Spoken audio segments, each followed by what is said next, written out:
জীবনে হুট করে নতুন কাউকে মনে জায়গা দেওয়ার আগে একবার হলেও পুরনো সেই মানুষটার কথা ভেবে নিও, যাকে মনে জায়গা দিয়ে তুমি নির্মমভাবে ঠকিয়েছিলে। তখন হয়তো তুমি ঠিক অতটা বুঝতে পারোনি প্রতারক মানুষটার করা অভিনয়টুকু, যার কারণে মানুষটার কথার মায়াজালে নিজেকে আটকে গিয়েছিলে। কিন্তু এখনো যদি সেই একইভাবে প্রতারিত হও, তাহলে তুমি এখনো বোকাই আছো। যে ভালোবাসতে চায় তাকে যে ভালোবাসতে হবে এমনটা তো কোথাও লেখা নেই। সবাই তো আর সত্যিকার অর্থেই মন থেকে ভালোবাসে না। অনেকের ভালোবাসার কথার পেছনে থাকে অভিনয়, ছলনা ও প্রতারণার মতো বাজে উদ্দেশ্য। সবার মিষ্টি কথায় নিজেকে ভুলতে নেই।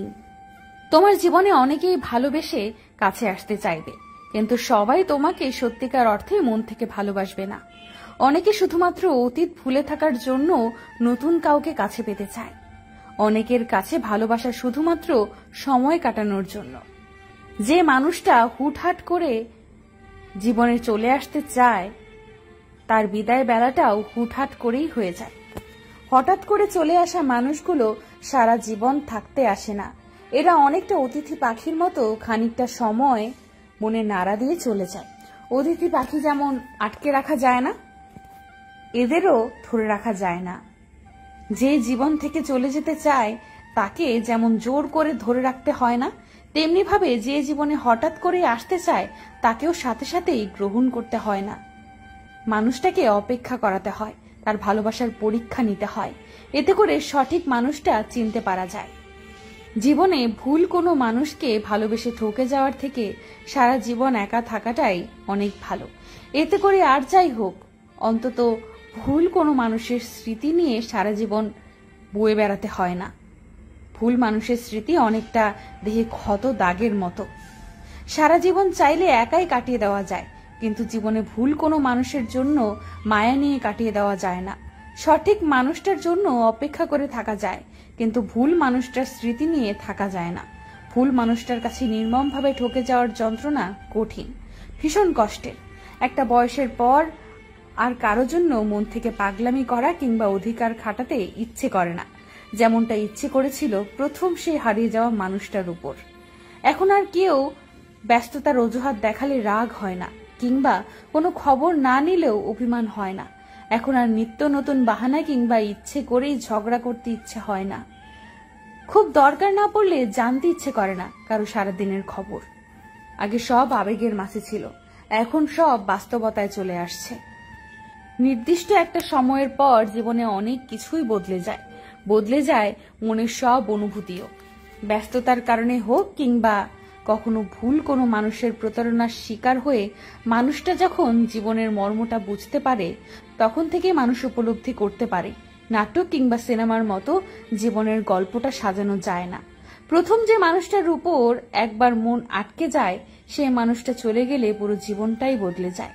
পরে তার থেকে আরো যত সুন্দর কিংবা ভালো মানুষই জীবনে আসুক না কেন, ওই চলে যাওয়া মানুষটার মতো অনুভূতি আর কোনো মানুষের উপর পড়ে না, আর কারোর উপর মন আটকে যায় না। জীবন তো আর কারো জন্য থেমে থাকে না, তাই একটা পর্যায়ে নতুন মানুষ আসে, তার মতো করেই মানুষটা ভালোবাসতে শুরু করে।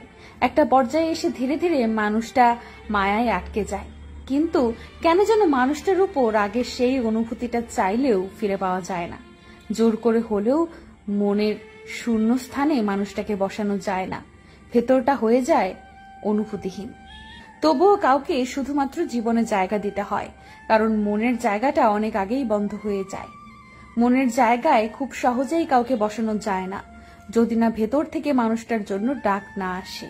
জীবনের সব কিছুর কন্ট্রোল মানুষের কাছে থাকে, শুধুমাত্র মনের কন্ট্রোলটাই আমাদের কাছে থাকে না। জীবনে প্রথম মানুষটার জন্য সবকিছুর ক্ষেত্রে প্রথম অনুভূতিটা হয় একদম বিশুদ্ধ, নির্ভেজাল। কিন্তু দুঃখের বিষয়, সবার জীবনে প্রথম মানুষটা চিরস্থায়ী হয়ে থাকতে পারে না। ভুল মানুষের জন্য কিংবা ভুল মানুষটা চলে যাওয়ায় জীবন থেকে সমস্ত অনুভূতিও হারিয়ে যায়। একটা সম্পর্ক যখন একজনের কারণে ভেঙে যায়, তখন অপর মানুষটা বড্ড অসহায় হয়ে পড়ে। চাইলেও কিছু করা যায় না, বাস্তবতার কাছে হার মেনে নিতে হয়। যে মানুষটা সম্পর্ক ভেঙে চলে যায়, সে জানে না অপর মানুষটাকে কতটা আঘাত দিয়ে সে চলে গেল, কতটা একা করে চলে গেল। মানুষটা কখনো বুঝতে পারবে না স্বপ্ন ভঙ্গের যন্ত্রণা কতটা কঠিন হতে পারে, মন ভাঙার যন্ত্রণা কতটা ভয়াবহ হতে পারে। সম্পর্ক বিচ্ছেদের পর মানুষ যতটা কষ্ট পায় তার থেকে বেশি কষ্ট পায় হারানো মানুষটার ওপর অধিকার হারিয়ে ফেলার কারণে। কারণ বিচ্ছেদ শুধু মানুষটাকেই দূরে রাখে না, মানুষটার সাথে সমস্ত অধিকারটুকুও কেড়ে নিয়ে যায়।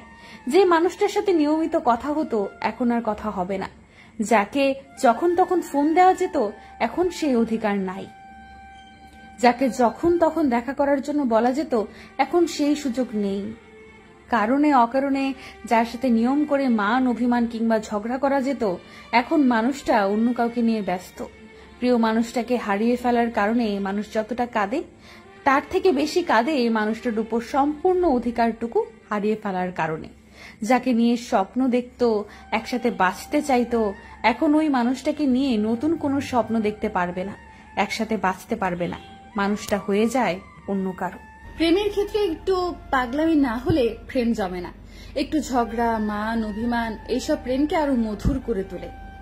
সব সময় সিরিয়াস কথাবার্তায় প্রেম জমে না, পাগলামি থাকতে হয়। পাগলামি ছাড়া প্রেম অনেকটা লবণহীন তরকারির মতো।